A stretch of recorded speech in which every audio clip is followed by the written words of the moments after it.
Hey guys, this is Joe Deckelmeyer with Screen Rant. We are here at Comic-Con 2023. I'm here with the Black Lady Sketch Show production designers, Cindy Chao and Michele Yu. First of all, I am interested in production design because I know how, I used to work as a PA, and I know how hard the production side is, production design side is with that kind of stuff. How do you guys figure out who's gonna do what when you guys are doing something like this show? Oh my gosh. I mean, we've been working together as a team for almost 20 years now, so it's a little bit second nature. It's very organic how we work together. So it really is, like tackling any big project. You figure out together what the parameters of it are, and then you just start doing it. You just start going. There's not a lot of time to think in pre-production, honestly, about, it's all about planning and kind of feeling out where both of us are needed. Yeah, I will say both of us like to dive in together, in the deep end, together holding hands, I would say, which is great. It's a great collaboration. And from there, from the pre-production process, we brainstorm concepts, ideas together. We pitch them together in meetings. We attend all meetings. We scout everything together. And then when we actually start shooting, we just hit the ground running, like Michele said, then, we kind of just like divide and conquer. That's incredible. Organically. Well, speaking of collaboration, can you talk to me about the collaboration process working with Robin on this show? Oh my God. Yeah, it's Robin amazing. Thede is the ultimate collaborator.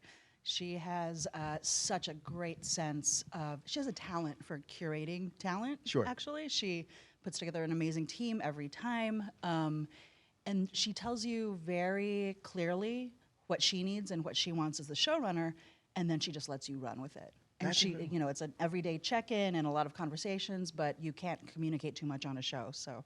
Right. Now, how, you guys are involved pretty early on in the production process, in the pre-production process. Yes. Are there any ideas that you guys have had in the pre-production process where you're like, we really want to do this, but we can't this time or this season, whatever it may be? Yeah, I feel like there have been times where we've done it. Most of the time we're able to execute it. Sure. And the times that we haven't, I feel like it's just something that just, we like, whether it's budgetary or maybe a location falls through, or, just something that like we can't control out of our hands. We're Yeah. not able to execute. But honestly, I can't even remember specifics of those, because what usually happens is if something's not working out, the team on Black Lady Sketch Show is so great about working together and just immediately pivoting to something Oh, else. that's amazing. And that's because of Robin Yes. being in charge. Her mind goes so quick, and her training is in comedy and improv and like just being very present. And she brings that into the show, and in her position as a showrunner, she is able to just hone in on what the issues might be, and if there's something that feels like too big of an obstacle. And by too big of an obstacle, it's not that it's like something that's going to, destroy the whole show or anything. It's Yeah. usually just something small that she's like, it just opens up another part of her brain where it's like, oh, okay, this might be an issue. She usually has 20 other ideas that are even funnier than the first idea, and it just improves the show to have to pivot that way most of the time. Speaking of, that's great because that feels like a true collaboration process with everybody involved. And I think that's kind of where you get the best work, right? Everybody rising to the occasion because you get that. But how many sketches probably get pitched throughout, like when you guys start, and how many actually do we see? Oh, yeah, gosh. we get, I want to say over 45 sketches. I feel like it's closer to 60 when we're walking in the door, and then it ends up down to about 45, something like that. Yeah. Yeah. I mean, when we start, we get a Bible of all the sketches, and it's thick. It's like over 200 pages, and we get the opportunity to participate in the table read too. Sure. So we see all the actors perform and read through each sketch, which is amazing because once they deliver it, it's so different how the comedy is reading from the page. Sure. But yeah, then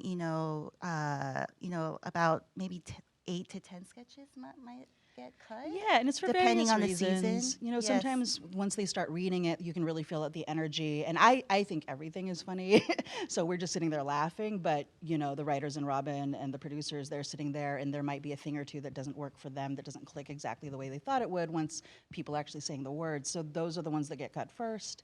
Beyond that, you know, a few more always fall by the wayside. It's always for, you know, it's too many good ideas. There's so many good ideas, and you only have a limited amount of time to shoot them. So it usually turns into like, okay, we have a schedule we need to keep. Sure. What's it going to be? What are the funniest things that we can do? What are Yeah. the most iconic sketches that we can have each season? And those are the ones that make it in. That is incredible. Now, for anybody out there that wants to get into production design, what's the one word of advice, that, or maybe not one word, I know, but what one is some word. advice you would give them? I always say, like, I hate to say it, just do it. Because that's what we did. We just like did art department from the bottom up. Oh, so you really rose through the ranks in Well, I wouldn't say we rose to the ranks. We literally just the two of us. We started from indie features. But even before that, we did a lot of shorts, like student films, and we were just literally the art department, just the two of us doing it. And I mean, there's so many different avenues and departments within production design. It's like you got to know everything, but also I still like every day there's always something new that I never done before, Right. which is very exciting, and the challenge is always very exciting. So, I mean, I would just say like just start doing it, and like you'll find your path into what part of production design you want to navigate with, and just living life too, because like all your living experiences will translate into production design no matter what. That's incredible. Yeah. It's incredible. Now, for a novice like me, I know you guys get this giant Bible, and that's the starting point. Can you walk me through the process after that? Sure, yeah. So we read through each sketch more than once, and we go through our breakdowns. And each sketch, we start pulling our references, Right. our concepts. And Robin does a really good job, and the writers of the show as well, does a really good job of film references that they have, or you know, any other references, cultural references too, and we kind of base it off that and start pulling references, and then we just start having meetings, and from those collaborative meetings, we start scouting locations immediately. Wow. Yeah. And when usually we have about a week where it's just Cindy and I on as the production designers. Department heads get hired first. But usually a couple of weeks into it, we'll have our set decorator, which for all 4 seasons has been Lizzie Boyle, and our prop master, Todd Daniels. They'll start pretty much soon after that, so they're also doing their own breakdowns. We're having meetings with them every day. We're also getting our offices set up. There's a lot of work going into the pre-pro process, right? But Cindy and I are staying one step ahead, if not more than that, you know, in order to scout out the locations, come back to them with the information about what we want these sets to look like. You know, we talk to Lizzie, our set decorator, all of the time, and text back and forth photos of what we're seeing and ideas for what things could be. And again, we do weekly check-ins with Robin and the whole team, and other department heads. Costumes is so important. Michelle Collins in season 4 did incredible work, you know, and she's been on since the beginning as well, in the costume department, and we've worked with her before. So it's really great to be in an environment where it's a very creative team, and all of us work together very well, and we just have constant conversations. And we have a lot of fun together. So that's I think that's the key to why Black Lady Sketch Show hits so well. You know, it's a lot of people having a lot of fun. And it translates on screen. Yeah. Now, what did you learn, or what did you take from Black Lady Sketch Show that you were able to apply to American Born Chinese, which is phenomenal, by the way? Oh, thank you. Oh yes, thank you. Thank you. Honestly, the collaboration and how key communication is, not only within our department but with other departments as well. And just being super collaborative and organized in that way. I mean, Black Lady, in comparison to American Born, Black Lady is a little bit more location heavy than American Born. American Born was as well, but I want to say, because Black Lady not forced us, but because we were turning around locations so quickly, and also finding locations that could hold multiple sets. American Born, we were able to, you know, take those like techniques as well when finding a location, and apply it to how we're able to dress and flip a location, even though we had a little bit more prep time Right. for American Born. But also as a team, Cindy and I decided years ago that we wanted to very intentionally work on projects that had a voice that reflected our experience, that we Yes. could really get behind.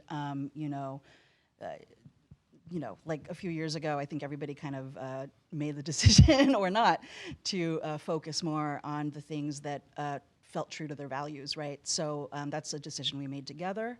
And everything has been rolling into place since then. So Black Lady Sketch Show, a lot of what we love about working on Black Lady Sketch Show is that it is a show that is a trailblazer. You Right. know, it is a show that hasn't existed before, has not had the potential to exist for many years before it Yes. actually hit, right? So before HBO greenlit it, it's a show that speaks to an audience that has never been spoken to before directly, you know. And so when we're so lucky to book Black Lady Sketch Show in its season 1, we're like, this is our show, we love it, we're gonna do this. This is exactly the kind of work we wanna be doing. As two women of color, as a team, working in this industry and trying to get ahead, it's like, this is the supportive environment that sees us, and that we see, that we really wanna keep pushing forward.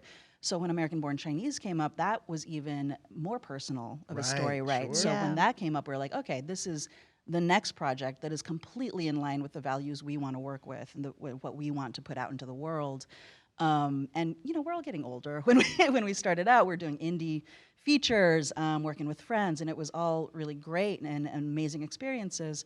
But it is such hard work to work in that space. Not that it's not hard work to work, Yeah. you know, on a television series or a studio-funded project, but because it is, it's just a different level.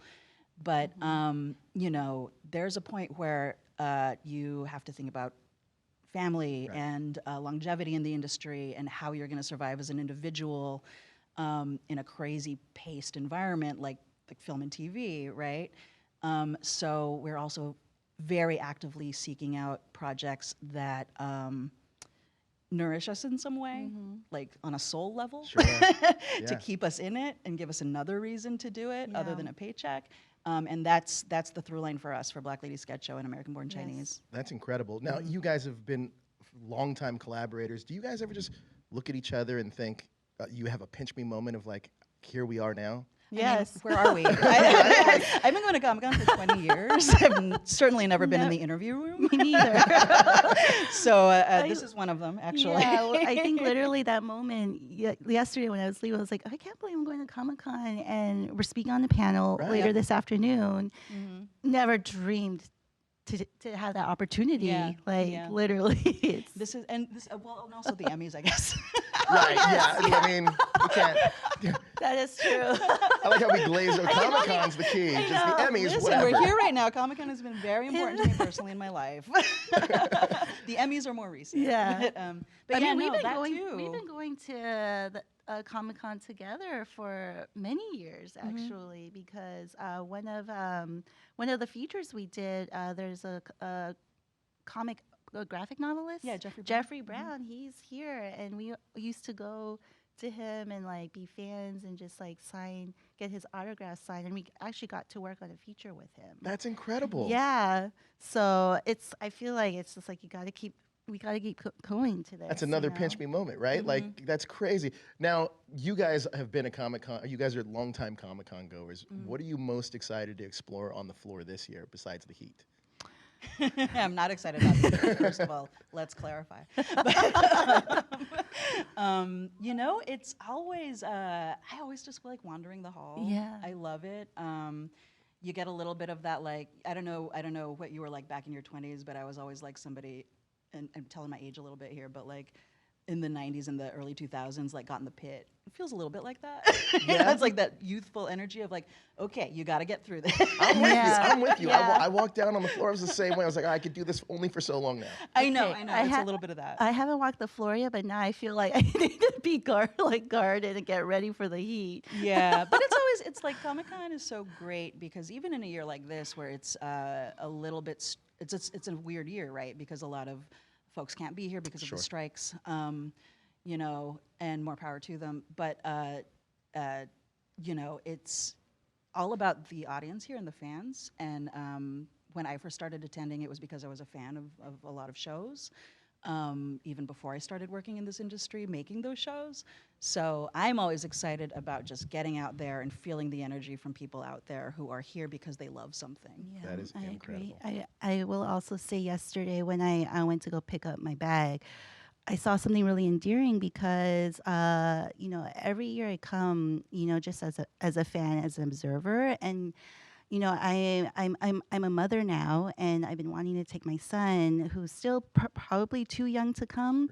But I think it would be really fun for him to, dress up. And yesterday I saw, and I've been seeing a lot of families and dressing up with their children, Yeah. and I just find it so endearing. And I saw a father and his son dress up as two Ninja Turtles yesterday, and amazing. I was just like, I can't wait to come with my family and dress up and just live the experience as like a fan for a show, and walk the floors that way. Listen, I know you're a cosplayer. I know you've cosplayed here before. So does she?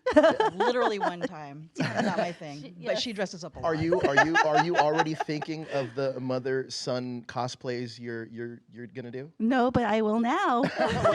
There you go. There you go. Well, look, I think that's a perfect way to end this. Thank you guys so much for joining us. Enjoy Comic-Con 2023. Thank you. Thank you guys so much for stopping It was by. a pleasure. Thank you for course. having Awesome. me. Yes. Thank you.